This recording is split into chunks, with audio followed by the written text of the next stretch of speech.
Hello అందరికీ నమస్తే, నేను మీ Anudeep. Welcome back to our channel Anudeep budget travel vlogs. ఈ వీడియోలో మీకు best budget resort in Gokarna, best budget bike rentals in Gokarna and things to do in Gokarna, ఈ మూడు విషయాల గురించి నేను పాయింట్ టు పాయింట్ క్లియర్గా ఎక్స్ప్లెయిన్ చేస్తాను. చూడండి, మీకు ఏదైనా డౌట్స్ ఉంటే కింద కామెంట్ సెక్షన్లో కామెంట్ చేయండి. అండ్ ఇక్కడ నేను లేట్గా రిప్లై ఇస్తున్నాను అనుకుంటే మన ఇన్స్టాగ్రామ్ అకౌంట్ ఛానల్ అబౌట్లో అండ్ వీడియో మీద స్క్రోల్ అవుతూ ఉంటుంది. చిన్న టెక్స్ట్ చేశారంటే నేను అక్కడ కూడా అందుబాటులో ఉంటాను. ఇక లేట్ చేయకుండా best budget resort in Gokarna గురించి తెలుసుకుందాం పదండి. ఇక్కడ మీరు చూస్తున్న రిసార్ట్ పేరు ఎంజీ కాటేజెస్. మహాబలేశ్వర టెంపుల్ నుండి 950 మీటర్లు ఇలా పైకి వచ్చామంటే ఇక్కడ మనకి హోటల్ ఉంటుంది. మనకి ఎంట్రన్స్ లోనే హోటల్ ఉంది. ఇక్కడ మీకు ఫుడ్ కూడా దొరుకుతుంది, బయటికి వెళ్ళాల్సిన అవసరమే లేదు. ఇక్కడ మనకి non veg and veg items ఉంటాయి. ఇక్కడ మీకు 2 రకాల స్టేస్ ఉన్నాయి. ఒకటి డార్మిటరీ టైపు, అంటే ఒకే రూమ్ లో 6 ఉండొచ్చు. ఒక వ్యక్తికి 450 రూపాయలు ఛార్జ్ చేస్తారు. బెడ్స్ అన్ని సపరేట్ గా ఉంటుంది అండ్ ఏసీ అండ్ ఫ్యాన్స్ ఉంటాయి. ఇంకొకటి ఏసీ రూమ్ ఉంటుంది, 2 ఉండొచ్చు. ఒక రోజుకి 1500 రూపాయలు ఛార్జ్ చేస్తారు. ఇక్కడ నుండి మీకు బీచ్ చాలా బాగుంటుంది అండ్ మీకు ఎదురుగా కనిపిస్తున్నది కుడ్లే బీచ్. నాకు తెలిసిన best budget resort in Gokarna అయితే ఇదే. దీనికి సంబంధించిన మొబైల్ నెంబర్ కానీ గూగుల్ మ్యాప్స్ లింక్స్ కానీ కింద డిస్క్రిప్షన్ ఇస్తాను, మీరు విజిట్ చేయండి. మీరు వెళ్ళడానికి ముందు ఒకసారి కాంటాక్ట్ అవ్వడం వాళ్ళకి రూమ్స్ అవైలబిలిటీ ఉందా లేదా అని.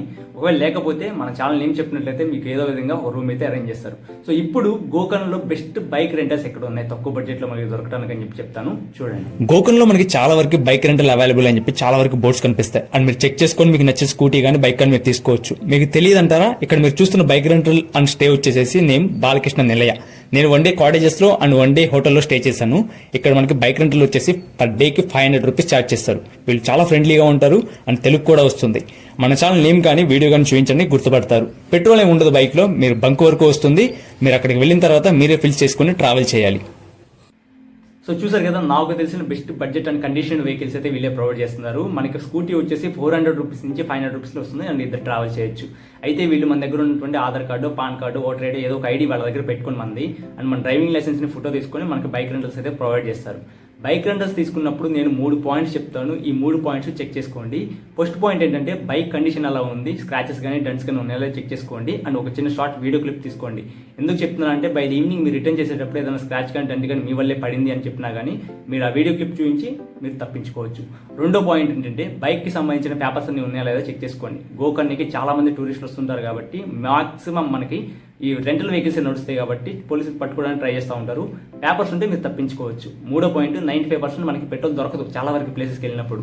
సో మీరు ఏం చేస్తారంటే 1 లీటర్ ఎక్స్ట్రా పెట్రోల్ మీ దగ్గర పెట్టుకోండి, ఒక బాటిల్లో పెట్టుకొని మీరు డిక్కీలో పెట్టేసుకున్నారంటే మీకు ఇబ్బంది లేకుండా మీరు ట్రావెల్ చేస్తారు. లేదనుకుంటే మధ్యలో ఆగిపోయింది అనుకోండి, మిమ్మల్ని దేకడానికి ఒక్క మనిషి కూడా ఉండడు, అలా ఉంటుంది ఇక్కడ. సో పెట్రోల్ కూడా ఎక్స్ట్రా పెట్టుకోండి. ఈ 3 పాయింట్లు మైండ్లో పెట్టుకుని బైక్ రెంటల్స్ తీసుకోండి. ఇప్పుడు మనం గోకర్ణలో డే 1 అండ్ డే 2 ఈ 2 రోజుల్లో మనం ఏ ప్లేసెస్ని డే వైజ్గా విజిట్ చేయబోతున్నాం అని చెప్పి క్లియర్గా చెప్తాను. ఈ విధంగా మీ టూర్ ప్లాన్ చేసుకోండి. ముందుగా మహాగణపతి టెంపుల్కి వెళ్తాం. ఈ ఆలయంలో స్వామివారి తలకి గుంతపడి ఉంటుంది. చాలా వరకు కనిపించదు, బట్ కనిపిస్తుందేమో చూడండి. దీనికి అదేంటంటే ఆత్మలింగం కింద పెట్టి రావణాసురుడు వచ్చేలోపు వినాయకుడు పరిగెత్తుంటాడు. అయితే ఆత్మలింగాన్ని కింద పెట్టిన కోపంలో రావణాసుడు ఒక రాయి తీసుకుని వినాయకుడి మీదకి విసురుతాడు.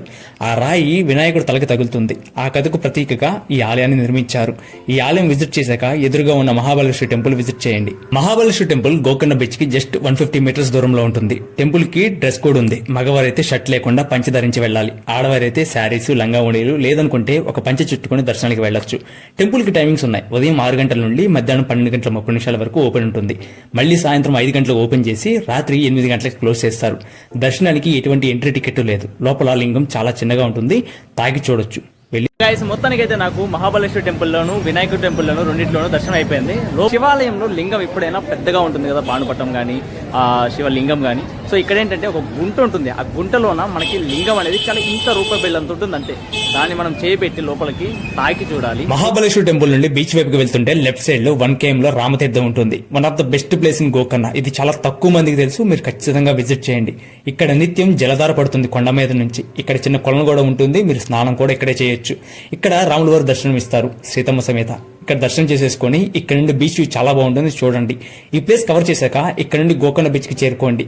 బీచ్ లో కాసేపు కాలక్షేపం చేసి ఫొటోస్ దిగి లంచ్ చేసుకొని నెక్స్ట్ ప్లేస్ కోటి తీర్థకి చేరుకోండి.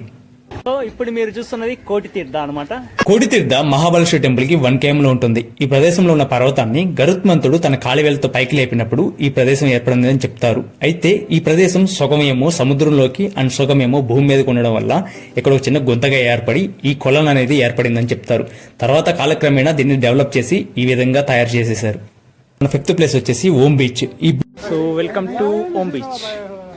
ఈ బీచ్ ఓంకార రూపంలో ఉంటుంది. మీరు ఒడ్డున నడుచుకుంటూ సగం దూరం వెళ్ళిన తర్వాత మధ్యలోకి వెళ్ళి చూస్తే మనకి నిజంగా ఓం వ్యూ కనిపిస్తుంది. ఈ బీచ్ గోకర్ణలో చాలా ఫేమస్. బీచ్ చాలా నీట్ అండ్ క్లీన్ గా ఉంటుంది. ఫొటోస్ అవి దిగి ఇక్కడ నుండి నెక్స్ట్ కుడ్లే బీచ్ కి చేరుకోండి. ఓం బీచ్ తర్వాత మీరు నెక్స్ట్ కుడ్లే బీచ్ కి చేరుకోండి. ఇక్కడ మీరు చూస్తున్న బీచ్ వచ్చేసి కుడ్లే బీచ్. చాలా నీట్ అండ్ క్లీన్ గా ఉంటుంది. అయితే ఇక్కడ స్పెషాలిటీ ఏంటంటే ఇక్కడ మీకు బీచ్ వ్యూ టెంట్ స్టే దొరుకుతుంది. కాకపోతే కొంచెం కాస్ట్ ఎక్కువ ఉంటుంది. దానికి సంబంధించిన లింక్ కింద డిస్క్రిప్షన్ లో ఇస్తాను, చూడండి. బీచ్ అయితే చాలా ప్రశాంతంగా నీట్ గా ఉంటుంది. ఎంజాయ్ చేయండి. ఓం బీచ్ కుడ్లే బీచ్ తర్వాత మనం నెక్స్ట్ 7th ప్లేస్ వచ్చేసి బీచ్ విజిట్ ప్యారడైజ్ బీచ్. ఇది చాలా ఫేమస్ అండ్ ఇక్కడ మీకు వాటర్ యాక్టివిటీస్ కూడా చాలా వరకు ఉంటాయి. ఇక్కడ పారాగ్లైడింగ్ ఉంటుంది, పారాసైలింగ్ ఉంటుంది, స్నార్క్లింగ్ ఉంటుంది, బనానా రైడ్, బంపర్ రైడ్, ఇలా చాలా వాటర్ యాక్టివిటీస్ ఉంటాయి. కాకపోతే సీజన్ వైజ్ ఉంటాయి. మనకి ఇప్పుడు సమ్మర్ కాబట్టి చాలా వాటర్ యాక్టివిటీస్ ఉంటాయి. దానికి సంబంధించి దేనికి ఎంత కాస్ట్ పడుతుంది, ఎవరిని కాంటాక్ట్ అవ్వాలని చెప్పేసి వాళ్ళ డీటెయిల్స్ కూడా ఇక్కడ ఇస్తాను. మీరు ఈ బీచ్ విజిట్ చేసినప్పుడు కనుక ఖచ్చితంగా వీలైతే వాటర్ యాక్టివిటీస్ చేయండి. డే 1 లో మనం ఈ ప్లేసెస్ అన్ని విజిట్ చేసేసరికి మాక్సిమం మనకి 5:30 or 6 o'clock అవుతుంది. అండ్ మీరు మళ్ళీ గోకర్ణ వచ్చేసి బైక్ రెంట్ వాళ్ళకి రిటర్న్ ఇచ్చేసేసి అండ్ నైట్ మంచిగా డిన్నర్ చేసేసి రెస్ట్ తీసుకోండి. అండ్ డే 2 లో మనం మళ్ళీ early morning 7 o'clock or 8 o'clock కల్లా మళ్ళీ వెళ్ళేసి బైక్ రెంటర్స్ తీసుకొని ఎక్స్ప్లోరింగ్ స్టార్ట్ చేద్దాం. ఇప్పుడు డే 2 లో ఉన్నటువంటి ప్లేసెస్ ఏంటని చెప్పేసి చెక్ చేద్దాం, చూడండి. డే 2లో మీరు ముందుగా యానా కేవ్స్ కి చేరుకోండి. గోకర్ణ నుండి యానా కేవ్స్ కి 45 కిలోమీటర్లు ఉంటుంది. మీకు దారిలో ఎక్కడ హోటల్స్ ఉండవు. సో టిఫిన్ చేసి స్టార్ట్ అవ్వండి గోకర్ణ నుండి. నేను కొంత దూరం వచ్చాక టిఫిన్ చేశాను. యానా కేవ్స్ రూట్ చాలా ప్రశాంతంగా ఉంటుంది. కనుచూపు మేరలో మీకు ఎవ్వరు కనిపించరు. మొత్తం జంగిల్ రూట్ ఇది.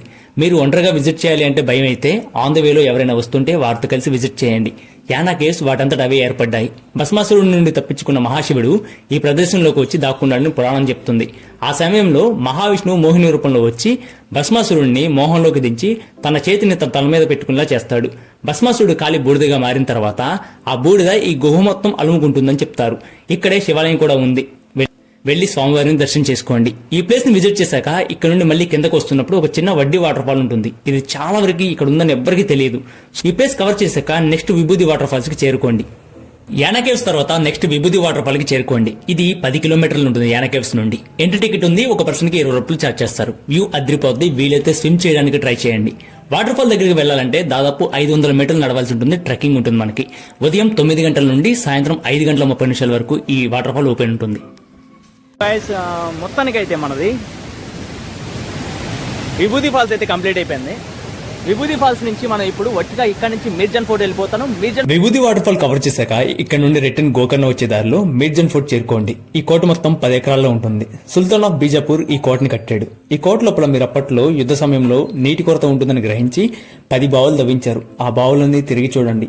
ఈ ప్లేసెస్ అన్ని కవర్ చేశాక తిరిగి హోటల్ చేరుకోండి. మీరు ఇంకో 1 డే ఎక్స్ట్రా ఉండాలి అనుకుంటే ఇక్కడ నుండి మురుడేశ్వర్ విజిట్ చేయండి. ఎలా విజిట్ చేయాలి ఏంటి అని క్లియర్ గైడ్లైన్స్ మన ఛానల్లో వీడియోస్ ఉన్నాయి, చూసి ప్లాన్ చేసుకోండి. ఇక్కడతో మన గోకర్ణ ఎక్స్ప్లోరింగ్ అయితే కంప్లీట్ అయిపోయింది. అండ్ బై ద ఈవినింగ్ మళ్ళీ మీరు గోకర్ణ చేరుకొని బైక్ రెంటల్ రిటర్న్ ఇచ్చేసేసి మీరు ఇక్కడ డిపాజిట్ చేసిన మీ ఐడి తీసుకొని హోటల్కి చేరుకోండి. హోటల్కి చేరుకొని మీరు ఫ్రెష్ అయిపోయి స్ట్రీట్ షాపింగ్కి వెళ్ళండి. ఇక్కడ మనకి చొక్కాలు, స్కార్ఫ్స్, చెప్పల్స్ చాలా తక్కువకి వస్తాయి. సో మీకు నచ్చింది మీరు కొనుక్కొని నైట్ డిన్నర్ చేసేసుకొని హోటల్లో రెస్ట్ తీసుకోండి. Next day morning 7:30 or 8 o'clock మళ్ళీ లేచి మీరు గోకర్ణ నుండి కుమ్టా వరకు చేరుకొని కుమ్టా నుండి హుబ్లీ వచ్చి హుబ్లీలో మీ ట్రైన్ టైమింగ్స్ చూసుకొని మీరు మీ ఇళ్ళకి చేరుకోండి. మీకు ఏదైనా డౌట్స్ ఉంటే కింద కామెంట్ సెక్షన్లో కామెంట్ చేయండి. అండ్ ఇన్స్టాగ్రామ్కి వచ్చి టెక్స్ట్ చేయండి ఇక్కడ నేను లేట్గా రిప్లై ఇస్తాను అనుకుంటే. అయితే గోకర్ణకి సంబంధించిన ఫుల్ టూర్ ప్లాన్ ఏదైతే ఉందో 2 days మనం ఏ ప్లేస్ విజిట్ చేయాలి, హైదరాబాద్ నుంచి ఏ ట్రైన్స్ ఉన్నాయి, ఆంధ్ర నుంచి ఏ ట్రైన్స్ ఉన్నాయి, ఇలాంటి పూర్తి డీటెయిల్స్ వీడియోస్ మన యూట్యూబ్ ఛానల్లో ఉన్నాయి. దానికి సంబంధించిన లింక్స్ నేను కింద డిస్క్రిప్షన్లో ఇస్తాను, చెక్ చేయండి. అండ్ మీ టూర్ ప్లాన్ని మీరు ప్లాన్ చేసేసుకోండి. So keep supporting Anudeep budget travel vlogs. నేను మీ అనుదీప్, సైనింగ్ ఆఫ్.